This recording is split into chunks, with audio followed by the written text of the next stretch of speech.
क्या हो अगर सोशल मीडिया पर वायरल हो रहा एक वीडियो हकीकत नहीं बल्कि एक सोची समझी साजिश निकले? और क्या हो अगर जिस वीडियो के सहारे पूरे एक मुआशरे को बदनाम करने की कोशिश की जा रही हो, उसकी सच्चाई कुछ और ही हो? उत्तर प्रदेश के बरेली से एक ऐसा ही मामला सामने आया है जिसने सोशल मीडिया पर फैलने वाली अफवाहों और नफरत फैलाने की कोशिशों पर कई सवाल खड़े कर दिए हैं। मामला बरेली के हाफिजगंज थाना इलाके के खाई खेड़ा गांव का बताया जा रहा है, जहां मुहर्रम का जुलूस निकाला जा रहा था। इसी दौरान सोशल मीडिया पर एक वीडियो तेजी से वायरल होने लगा। वीडियो को लेकर दावा किया गया कि मुहर्रम के जुलूस में पाकिस्तान जिंदाबाद के नारे लगाए जा रहे हैं। वीडियो सामने आते ही सोशल मीडिया पर लोगों के रद्द-ए-अमल आने लगे और मुसलमानों के खिलाफ कार्रवाई की मांग उठने लगी। लेकिन जब पुलिस ने इस पूरे मामले की तह तक जाने का फैसला किया तो हकीकत कुछ और ही निकली।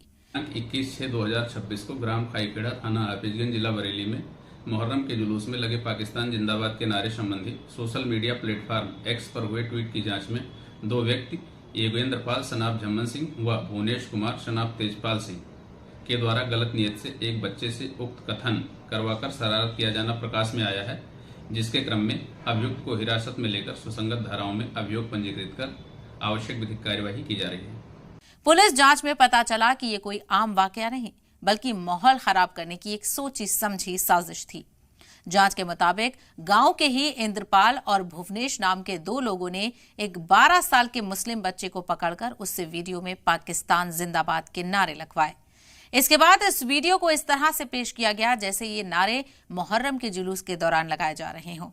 यही नहीं, पुलिस के मुताबिक योगेंद्र पाल नाम के एक शख्स ने मोबाइल से वीडियो रिकॉर्ड किया और कैमरे के पीछे रहकर खुद भी काबिले एतराज नारे लगाए। बाद में इसी वीडियो को सोशल मीडिया पर वायरल कर दिया गया ताकि दूसरे फरीक को फंसाया जा सके और फिरका वाराना माहौल बिगाड़ा जा सके। हालांकि पुलिस की जांच में पूरी सच्चाई सामने आ गई और सोची समझी साजिश नाकाम हो गई। पुलिस ने इंद्रपाल और भुवनेश को गिरफ्तार कर लिया है।